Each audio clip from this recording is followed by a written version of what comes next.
Baik saudara semuanya, kali ini terkait dengan mitigasi bencana ya. Nah, saya kira saudara mungkin sudah mencari data terkait dengan bencana alam dan sudah melakukan analisis kajian-kajian yang diwujudkan dalam bentuk pemetaan zonasi wilayah ya. Baik saudara, terkait dengan mitigasi bencana, saya kira saudara sudah dapat berbagai macam wawasan bagaimana proses terjadinya bencana alam di Indonesia, entah pada saat saudara mengikuti mata kuliah geologi umum atau pendidikan lingkungan, salah satunya mengkaji tentang mitigasi bencana alam. Peran mitigasi bencana menjadi penting bukan karena ini hanya musiman, tidak ya. Indonesia sebagai negara yang rawan bencana perlu sekali dibuat kajian spasial bagaimana daerah atau wilayah yang rawan bencana menjadi tidak dilakukan hunian ya, atau tidak dilakukan pemukiman bagi penduduk khususnya ya. Itu perlu sekali memberikan pemahaman wawasan wilayahnya di mana yang harus lebih banyak untuk konsentrasi penduduk atau pemukiman seperti itu. Ini ya bencana alam, ada bencana yang faktor alam dan manusia. Yang alam adalah gempa, tsunami, gunung meletus, banjir ya. Saya kira saya akan memberikan banyak wawasan terkait dengan bencana yang alamiah, mengingat ini yang sering terjadi di Indonesia ya. Gitu. Ini tahun 2019 total bencana itu 3.814. Kalau saudara mencermati dari peta ini ya, paling dominan adalah apa? Puting beliung ya. Di Indonesia puting beliung, banjir, tanah longsor ya. Kemudian gempa bumi itu rentan sekali ya. Kalau saudara lihat cermati sebarannya paling dominan di mana? Pertama adalah Sumatera, kedua adalah Jawa ya. Kemudian ketiga Sulawesi, keempat adalah Kalimantan ya. Nah, kalau dilihat seperti itu ya. Nah, ini contoh 2019. Kemudian ini 2020 ya. Kalau saudara cermati tetap ya, paling banyak apa? Sumatera, kedua Jawa, ketiga Sulawesi ya, keempat apa? Kalimantan. Ini menunjukkan apa? Bahwa di sini adalah di samping pengaruh alam, ring of fire tadi, sirkum Mediterania dan sirkum Pasifik, juga karena adanya apa? Aktivitas manusia. Kalau saudara cermati, pulau yang paling padat adalah pertama adalah Jawa, kedua Sumatera, saat ini adalah Sulawesi ya, yang mulai apa banyak penduduknya, baru Kalimantan ya, baru yang terbesar yang terakhir adalah Papua begitu. Kemudian ini tahun 2021 sama ya, saudara bisa cermati tetap Sumatera itu rentan sekali bencana alam dibandingkan pulau-pulau yang lain ya. Ini sudah 197 per 23 Januari ya.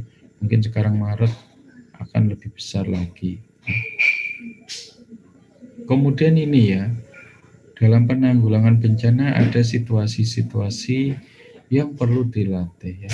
Ada pra bencana, ada darurat, ada pasca bencana. Yang penting adalah pra bencana. Perencanaan, perhitungan risiko, pendidikan kebencanaan, penataan ruang itu penting sekali ya. Khususnya wilayah-wilayah yang rentan bencana. Yang pertama bisa wilayah pesisir, khususnya selatan Pulau Jawa dan barat dari Sumatera yang rentan gempa bumi dan tsunami, itu harus dilakukan penataan ruang. Dengan apa? Tipologi zonasi wilayah. Wilayah mana yang rentan, wilayah mana yang aman ya. Makanya saya katakan tentang kerentanan bencana alam, ada kerentanan lingkungan terbangun, kerentanan penggunaan tata guna lahan, kerentanan ekonomi, itu harus apa? Memiliki korelasi dengan konsep penataan ruang terkait dengan pemahaman mitigasi bencana. Ya. Kemudian saat situasi potensi bencana perlu adanya peringatan dini. Ya. Penguatan teknologi mitigasi bencana dengan menggunakan GPS, teknologi informasi GIS itu menjadi penting sekali. Ya. Kemudian tanggapan darurat untuk apa? Ya evakuasi, pemulihan, perlindungan. Nah, itu secara cepat. Kemudian perlu juga rehabilitasi sama rekonstruksi. Ini biasanya yang terfokus pertama adalah kesehatan, yang kedua adalah ekonomi, baru yang ketiga adalah lingkungan. Nah, tahapan-tahapan mitigasi bencana ini perlu dipahami oleh siapa? Oleh masyarakat. Makanya saya katakan geografi itu penting dan wajib untuk dipelajari oleh semua penduduk Indonesia. Salah satunya yaitu ya pentingnya. Salah satunya untuk pendidikan mitigasi bencana. Ini ya peta zona gempa. Saya akan memulai sesuai jenis gempa yang rentan di Indonesia. Di Indonesia yang rentan adalah pertama gempa, yang kedua adalah tsunami, yang ketiga adalah gunung meletus, yang keempat adalah gempa dan tsunami berbarengan. Ya. Baru yang terakhir adalah banjir. Ya. Nah, 5 kajian ini, bencana ini menjadi fenomena yang sering terjadi di Indonesia. Baik, ini mungkin saudara bisa mencermati peta batimetri ya. Ini namanya peta batimetri ya. Jadi pemetaan untuk memetakan zona topografi dan fisiografi dari wilayah dasar laut. Ya. Kalau saudara cermati peta zonasi gempa di Indonesia, bisa dikategorikan nih kekuatannya berapa. Yang hijau berarti kekuatannya koefisiennya sangat tinggi sekali ya. 1,40 sampai 1,60 ini. Ya. Kemudian untuk yang selatan Pulau Jawa medium ya. Khususnya ini Jogja sama Sukabumi itu masuk kategori yang D.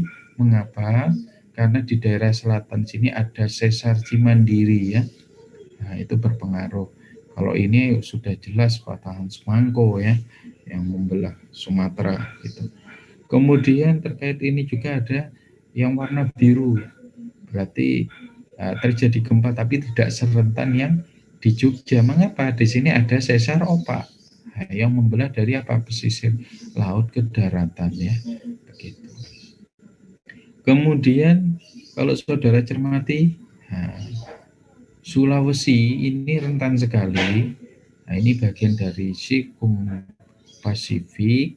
Makanya kalau saudara cermati dulu ada bencana di Donggala itu sebetulnya tidak lepas dari dari posisi dari jalur ya sikum Pasifik ya di sini. Oke. Ini peta zonasinya ya secara batrimetri ya. Batrimetri itu berdasarkan kedalaman laut ya. Jadi kalau semakin rapat itu terjal ya. Terjal artinya bentuk topografi dasar lautnya itu rapat sekali. Tapi kalau sudah luas seperti ini jangan dianggap ini tidak dalam. Ini malah lebih dalam ya. Laut di Indonesia yang dalam adalah Laut Banda ya, yang ada di wilayah laut dalam wilayah teritorial. Jadi kalau saudara mencermati wilayah laut itu ada 3, wilayah laut dalam, laut teritorial, ya, batas pinggir, kemudian zona ekonomi eksklusif. Begitu. Kemudian yang kedua ini, jadi gempa tadi tidak lepas dari zonasi sesar ya. Jadi sesar itu ada yang aktif, ada yang tidak aktif. Kalau saudara cermati persebaran sesar itu paling banyak di mana? Di Sumatera, di Jawa, ya, Sulawesi, Halmahera dan Papua ya. Makanya kalau saudara ditanya, Indonesia dipengaruhi oleh berapa lempeng? Nah, ini lempeng Filipina ini berpengaruh terhadap kondisi geologi Sulawesi Utara. Ya contohnya pada saat gempa Donggala itu, ya itu benar-benar menunjukkan bahwa lempeng Filipina itu berpengaruh terhadap kondisi geologi dari Sulawesi Utara. Ya, ini. Jadi kedalamannya bisa dicermati ya. Kalau di Sumatera, Selatan Jawa ya yang kemarin saya sampaikan kepada saudara masuk dalam zona megantrus. Zona megantrus itu rentan sekali menimbulkan terjadinya tsunami. Ya. Kemudian yang kedua adalah ini ya keberadaan ya sesar-sesar tadi ya. Ada sesar kalau di Jawa, Cimandiri ya tadi ya, Bumiayu, Jogja, sesar Opak dan Rayong. Kemudian sesar Baribis ya. Nah, ini kalau ini sudah patahan semangko ya. Nah, betapa apa? Di Indonesia banyak sesar. Kalau banyak sesar berarti proses secara geologinya itu akan membentuk satuan bentang lahan yang baru ya. Ini sebarannya. Oke. Kemudian apa antisipasinya? Nah, secara histori perlu sekali ya membangun sarana prasarana pemukiman yang tahan gempa. Tahan gempa itu dasarnya apa ya? Pondasinya. Kalau rumahnya permanen berarti ya konstruksinya harus diperkuat. Rumah tahan gempa seperti di Jepang ya. Itu perlu apa? Dikembangkan di Indonesia juga ya. Agar apa? Mereka yang tinggal di daerah rawan bencana gempa bumi juga bisa hidup atau menyatu dengan alam. Ada hal yang tidak bisa yaitu adalah tsunami ya. Tsunami itu benar-benar harus relokasi wilayah yang jauh dari tsunami harus sudah dipetakan. Ya. Kemudian ini ya, posisi tadi ya, ini menunjukkan apa? Keberadaan Indonesia dengan cincin api atau ring of fire. Jadi Indonesia ini sebetulnya resikonya dua ya. Dampak dari apa sirkum Mediterania dengan sirkum Pasifik. Kalau Jepang hanya sirkum Pasifik saja ya. Makanya kalau di Jepang sering terjadi apa namanya gempa tidak salah. Karena apa? Di sini dekat dengan palung ya, palung ketiga yang terdalam di Pasifik ya setelah Mariana ya, palung Mariana. Jadi proses pergerakan dari Midrit ya, Midrit itu gunung api bawah laut, nah itu besar sekali ya, gitu. Kemudian ini, nah jadi kalau tadi sudah gempa, gempa itu dekat dengan adanya gunung api ya.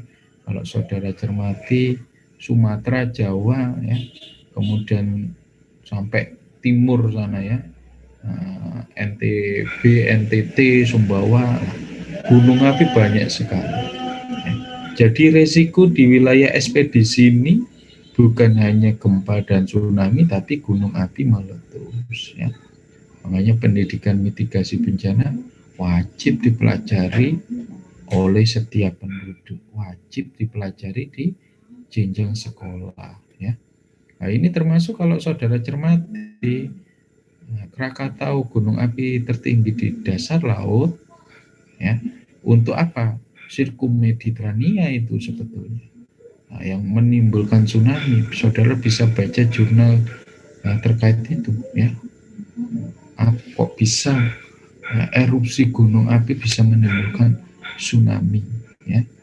Nah, itu karakteristik yang saya katakan Indonesia adalah laboratorium geografi dunia ya, sampai di daerah Halmahera ya. Makanya saya cerita kepada saudara semuanya, di Halmahera iklim yang berpengaruh iklim laut ya, berpengaruh. Jadi kalau saudara saya tanya kemarin iklim Indonesia ada berapa, selalu jawab tropis, musimnya penghujan dan kemarau. Tapi kalau di sini masih ada pengaruh iklim laut. Apa pengaruhnya?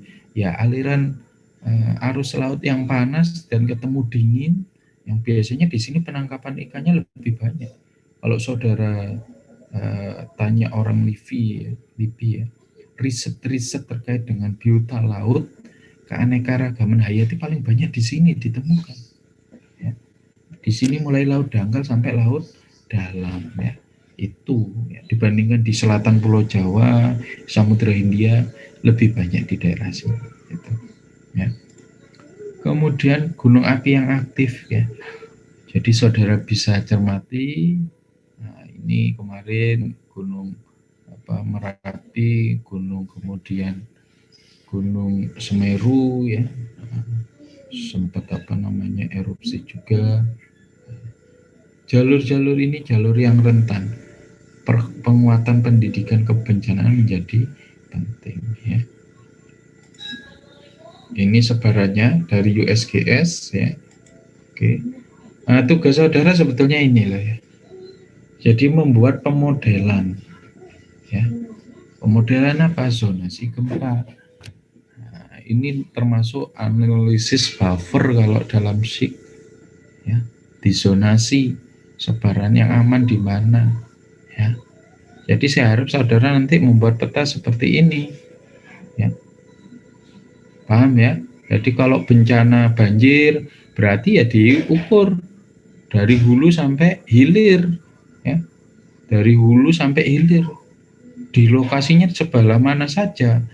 Nah, yang menjadi fenomena rawan banjir. Kerentanan lingkungan sebelah mana? Kerentanan bentang lahan yang mana? Kerentanan lingkungan terbangun yang mana ya? Mengalami banjir. Banjir itu ada, mungkin banjir ada 3. Ada banjir air saja, banjir bandang campur dengan material, ada banjir apa? Erupsi dari gunung api atau biasanya disebut lahar dingin. Ya.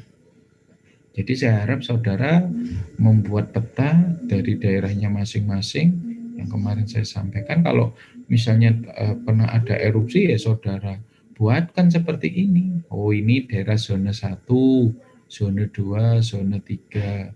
Oh, konsentrasi penduduk di desa mana, dianalisis seperti itu.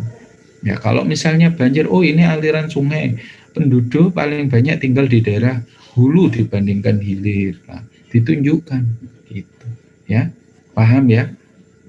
Nah, saya kira seperti itu. Jadi tugas saudara mengoverlaykan data-data bencana banjir tadi dengan dianalisis menggunakan zonasi. Ini sudah jadi skripsi kalau dikembangkan.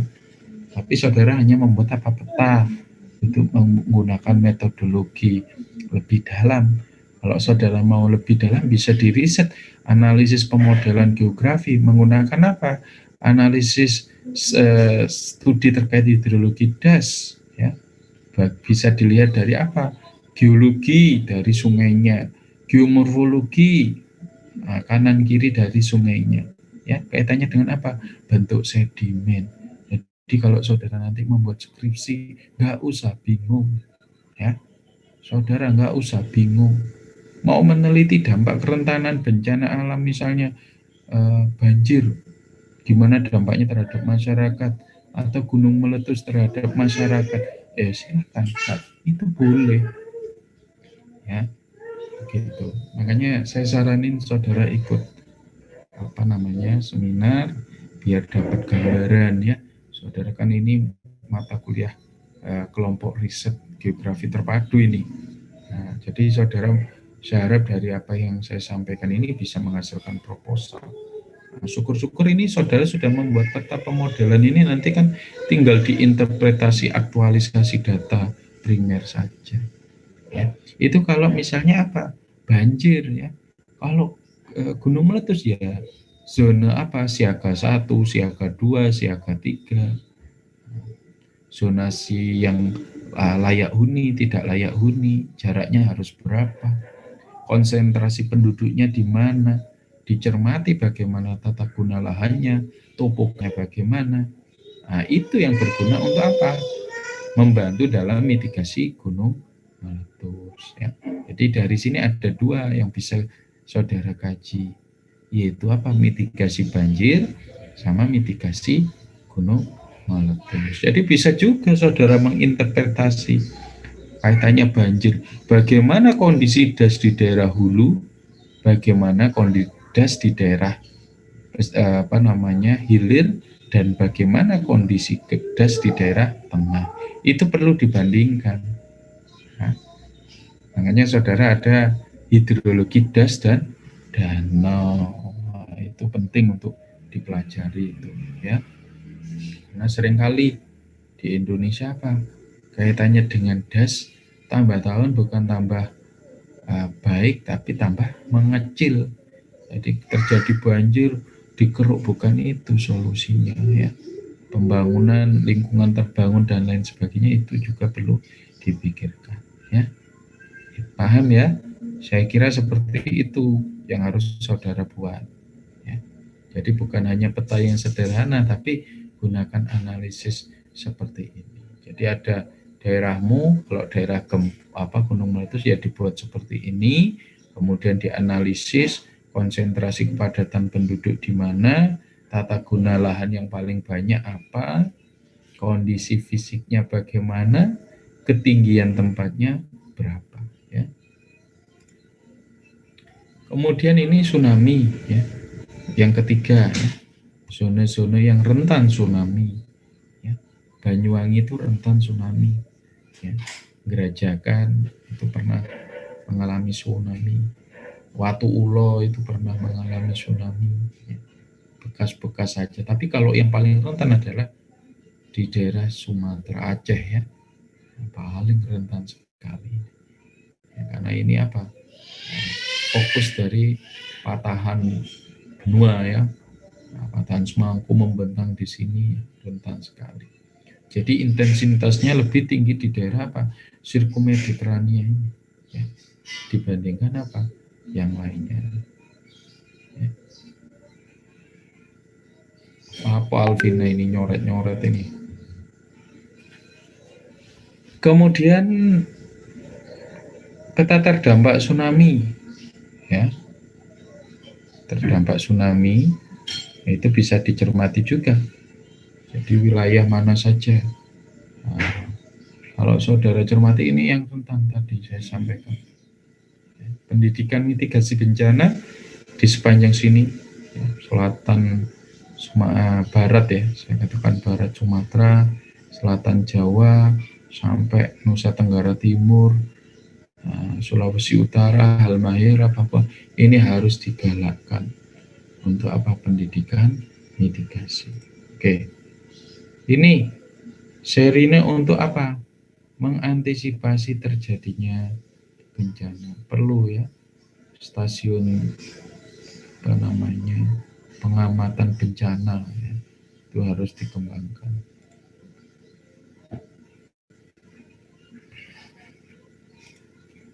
Kemudian yang terakhir adalah banjir dan longsor ya. Saudara kalau cermati yang rentan juga sama ya. Wilayah mana? Wilayah yang menjadi lembah ya. Dari apa? Dari wilayah zona pegunungan dari sirkumediterania. Kalau di Kalimantan banjir itu terjadi karena pembalakan liar ya. Jadi kalau di Kalimantan itu lebih rusaknya akibat aktivitas manusia yang luar biasa.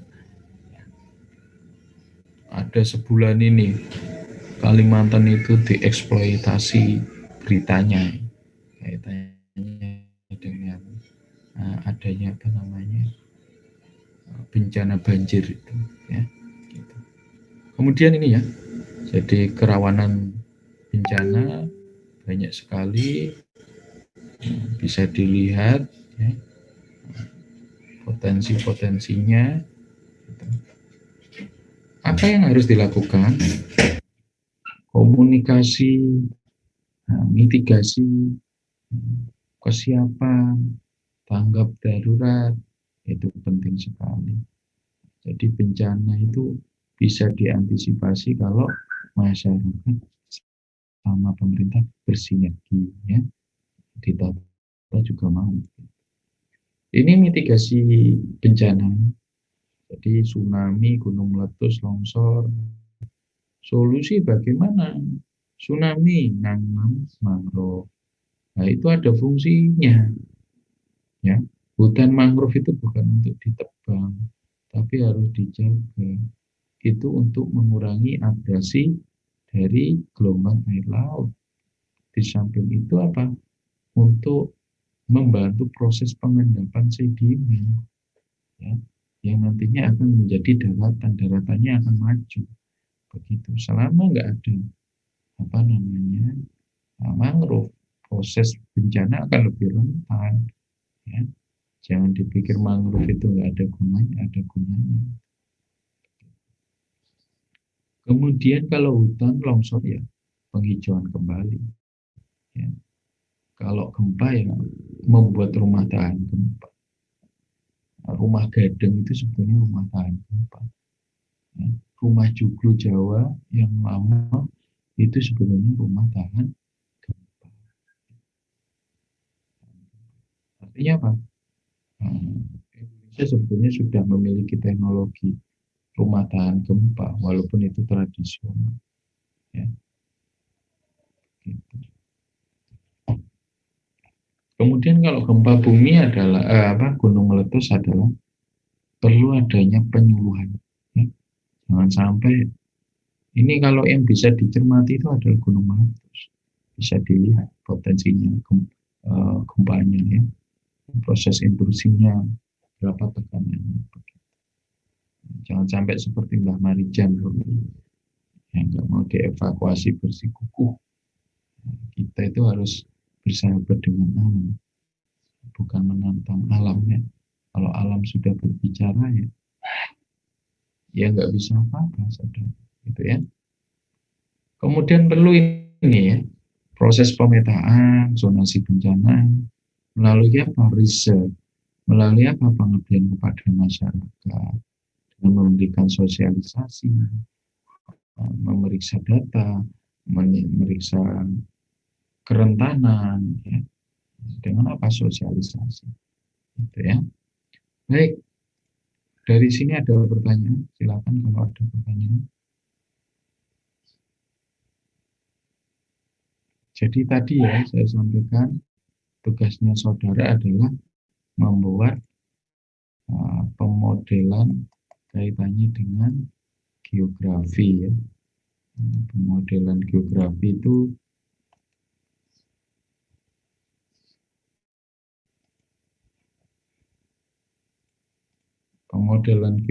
itu ya membuat peta dengan menggunakan analisis query, analisis buffer, analisis geostatistik.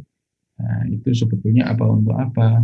Untuk memprediksi, untuk membuat pemecahan masalah, yaitu fungsinya geografi di situ ya. Semuanya itu membutuhkan data apa? Informasi spasial ya. Data spasial itu bukan hanya data survei dari pengukuran di lapangan, tidak. Data spasial bisa menggunakan remote sensing, bisa menggunakan data sensus penduduk, ya, data registrasi, silahkan. Banyak data yang bisa digunakan untuk apa? Analisis terkait dengan mitigasi bencana. Ya. Gitu ya. Jadi saya harap saudara bisa memahami. Nanti silahkan dibuat itu petanya menggunakan JIS ya untuk daerahnya masing-masing. Yang banjir ya banjir, tanah longsor ya tanah longsor. Nah, rumahnya Lumajang nih contoh misalnya. Apa yang bisa dikaji di sana? Tanah longsor ya. Nah, itu Lumajang Selatan bagaimana? Ya. Kemudian lahar dingin atau bagaimana tipologinya, silakan dicermati. Ya. Kemudian kalau misalnya Jember, identiknya banjir, silakan kecamatan mana saja yang rentan dengan banjir. Kemudian kalau Bondowoso misalnya, pengaruh ijen bagaimana, itu silakan dibuat tipologi-tipologi. Saya kira saudara tidak akan kebingungan, silakan dicari satu pulau Jawa atau satu Indonesia mau dipetakan, memilih lokasinya tidak apa-apa. Ya. Semuanya kan bisa memotong dari Google Earth ya. gunakan itu ya. Saudara lihat di info portal Garuda itu bisa. Saya harap dari apa yang saudara kerjakan ini menghasilkan proposal, ya. Nah, seharusnya itu bisa menghasilkan proposal. Nah, jadi banyak aspek, ya. Nah, kalau misalnya tadi banjir, analisisnya bukan hanya sosial ekonomi, seperti misalnya saudara Ani, ya, Mbak Ani yang kemarin seminar, bukan seperti itu. Saudara mau mencermati analisis hidrologi dasnya, proses geologinya, pola alirannya, bagaimana itu bisa. Kecepatannya berapa, bisa. Ya, dengan pemodelan-pemodelan. Jadi kita mainnya di pemodelan, ya, pemodelan geografi. Jangan dianggap ya kelompok riset geografi terpadu lebih santai nggak buat peta. Nah, yang kemarin-kemarin bilang gitu, ya. Karena belum apa, belum spesifik, ya. Karena masih awal. Ada apa roadmap penelitian lanjutan dari keris, gitu. Paham ya? Saya kira seperti itu ya untuk pagi hari ini. Selamat mengerjakan ya. Nanti pokoknya saat UTS semuanya dikumpulkan, ya, analisis dan pemetaan gitu. Jadi kalau apa namanya reviewnya dari kajian analisis saudara, saya harap jauh lebih baik ya. Jadi tugas saudara ini sebetulnya kayak dapat basic dasar itu, membuat peta tapi fokus pada pemetaan. Bukan kalau mungkin kemarin membuat peta secara umum, tapi sekarang saudara membuat peta untuk tematik terkait dengan bencana. Nah, petanya bukan hanya tematik saja, tapi lebih ke pemodelan analisis, buffering analisis, NNA, ya, analisis statistik. Ya. Nah, itu yang penting, itu yang spesifik. Dan saya mau katakan, itu bisa kalau saudara bisa membuat peta itu bisa dikembangkan menjadi skripsi. Ya. Padahal paling tidak sudah membuat pemodelan, tinggal nanti apa? Mencari data sekundernya. Nah, kalau kemarin saudara ikut seminar, wah kok ada tabel data di latar belakang, dia nggak paham, dipikir skripsinya disiplin ilmu lain. Nah, disiplin ilmu geografi butuh data sekunder untuk memperkuat apa? Latar belakang. Data sekunder itu kan data spasial. Data spasial bisa hasil pengukuran, bisa data dari penduduk. Nah itu ya, ini ya biar saudara semuanya paham. Jadi kenapa sih Pak Rudi kalau minta saudara cari data?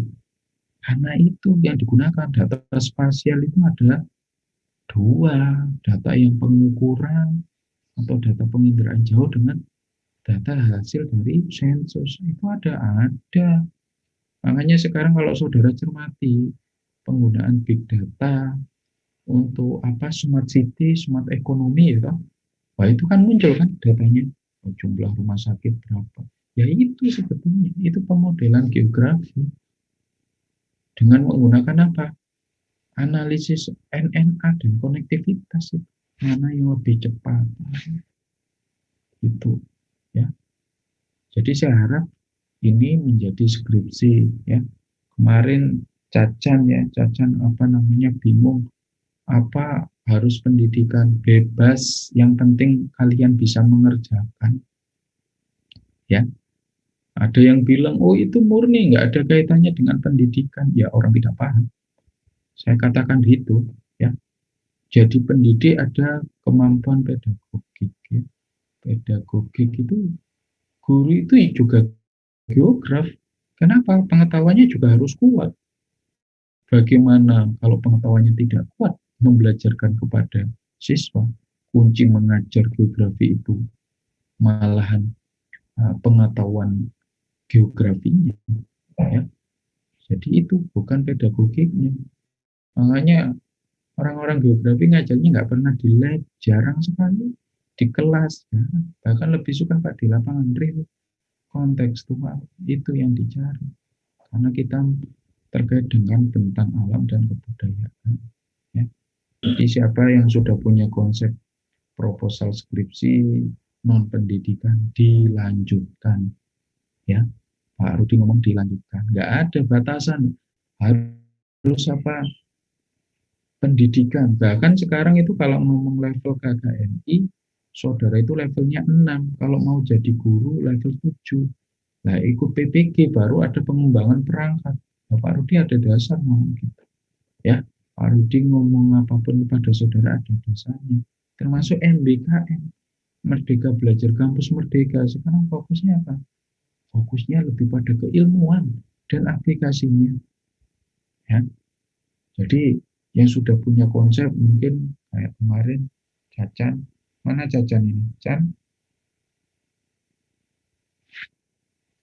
Cacan ada?